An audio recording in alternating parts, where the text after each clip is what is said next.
It is known as the Deep South's oldest rivalry, a rivalry that dates back to 1892, and Jake Fromm wins the latest edition, helping Georgia defeat number 12 Auburn 21-14, accounting for all 3 Georgia touchdowns. 3 touchdown passes, finished 13 of 28 for a $110, no interceptions. Bo Nix throws a touchdown and rushes for a touchdown, which means Georgia allows its first rushing touchdown of the season. They had been the only team in the nation not to allow a rushing touchdown, but Georgia goes on the road and gets the job done, 21-14, improving to 9-1, and they stay in the college football playoff conversation, just moving into the top 4 this week. Welcome the man who just called this game, Gary Danielson. Gary, good to have you back here. What a game it was last week. What a game we had this week. What stood out to you there in Auburn, Alabama? Auburn, Georgia? Is that what you're asking? I didn't quite hear the question. Yeah, what was it that stood out to you in this game after seeing an awesome game last week between LSU and Alabama? Sorry, did not hear the question clearly. Yeah, I just think of how hard to finish off these great character teams. You know, 21-0 at the end of the third quarter. It looks like Auburn's got nothing. You know, they got some slant passes. Looks like Georgia's in complete control. And then all of a sudden they back off just a little bit. Bo Nix finds a couple of seams passes, and then Georgia's holding on for good old life at the end of the football game. Made for a game that could have easily been tied because Bo Nix, you know, it's a little different watching it here. That last 4th down throw to Joyner, if he completes that, he's got a blocker. He might take that all the way into the end zone. So there's always that one. So fun football game the way it finished in the 4th quarter.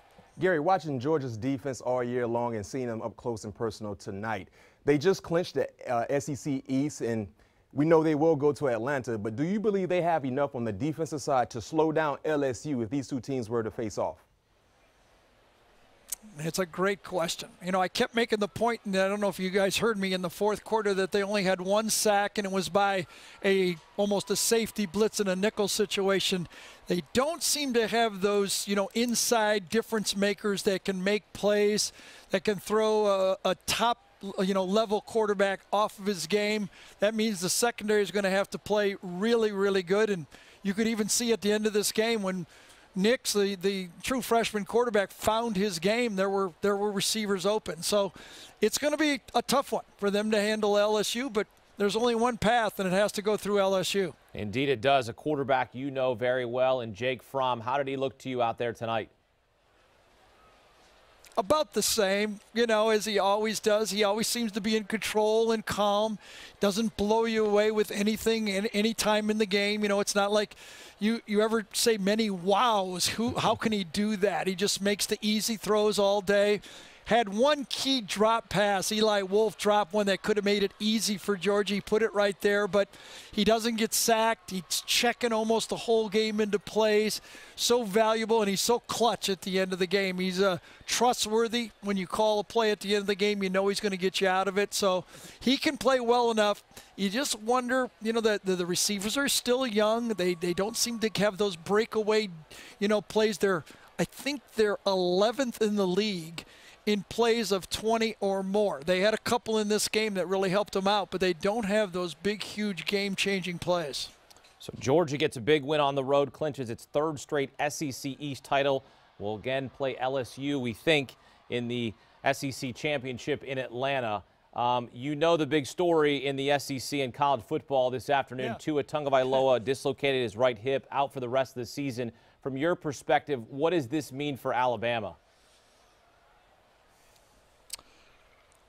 Well, it's hard to even think about it. You know, I mean, such a celebrated player, and we all just loved watching him play so much. And, you know, he's a magician with the football. You know, let's hope with modern medicine and everything turns out in the long run for Tua. That's number one. Before I get thinking about Alabama and where they'll be, I want to just, you know, pray for the health of Tua long term. It's going to be a long road back. But let's hope he gets back and he can play like the Tua we've watched for a couple of years. For Alabama, you know, I hope it's going to be interesting. When they come in here in a couple of weeks, let's suppose they beat this Auburn team and they win and they get there in that position. and they're in the conversation for the 4th spot. I hope the voters do not hold it against the Alabama team that their quarterback's injured. They need to judge the whole team and not the quarterback position. I mentioned early in the game that I remember Ohio State with Cardale Jones coming back and beating Alabama, ironically, with a 3rd-string quarterback. So I think you got to look at the team, not the quarterback, and not try to transpose what they'll be like with a 2nd-string quarterback. If they can win here with Mac Jones, that will be impressive enough for me. And if they get in the conversation, I think they deserve to be looked at very strongly. Gary, appreciate the insight. Always enjoy the conversation here post-game. Gary Danielson joining us here on CBS Sports HQ. Gary, thanks. Thank you. All right, the great Gary Danielson there joining us on CBS Sports HQ. He says, look, you need to evaluate this team as a whole in terms of Alabama. And he's right.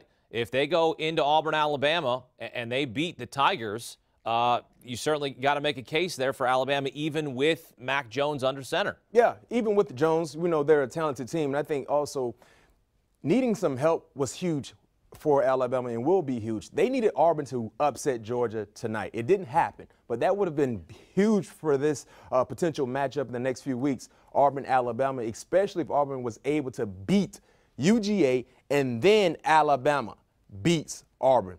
But it didn't happen. They still need to take care of their business. I'm talking about Alabama. They still will need some help. But I think this team will be successful with Jones at the quarterback position. He's been around for quite some time. He understands the offense. He understands that he has playmakers surrounding him. So he don't need to go out and try to win the ball game himself. And that defense stepped up big time today. They will continue to do so, need to do so. And running the football. I mean, Najee Harris had a day. He showed up big time. He's been showing up big time throughout the year. So they have enough. They have more than enough as far as being able to win ball games. They still need help. All right, so Georgia gets the win against Auburn, who Alabama hopes to beat in a couple weeks. Is Georgia the 4th best team in the nation behind LSU, Ohio State, and Clemson? Yes. Right now? Right now. I'll say they're the best team. They're the 4th best team. I don't think you can put a team like Oregon in front of Georgia. I don't think you can put a team like Oklahoma in front of Georgia. Yes, all 3 teams have a loss. When you look at big-time wins, tonight was a big-time win for UGA. And clearly that they kicked some dirt on Oregon because Oregon lost to Auburn. First game of the season, neutral setting. Georgia went into Auburn, Alabama, and beat Auburn. Then a few weeks ago in Jacksonville, neutral setting, took care of Florida. Florida was a tough team, is a tough team. So those 2 wins right there alone, they're more impressive than any win that Oregon has and that Oklahoma has. So when you look at all 3 of these teams, yes, Georgia should be the 4th best team, and that's what they currently slotted. Could you imagine Georgia LSU meeting in the SEC championship game, and Jake Fromm tops Joe Burrow, and the chaos we would have?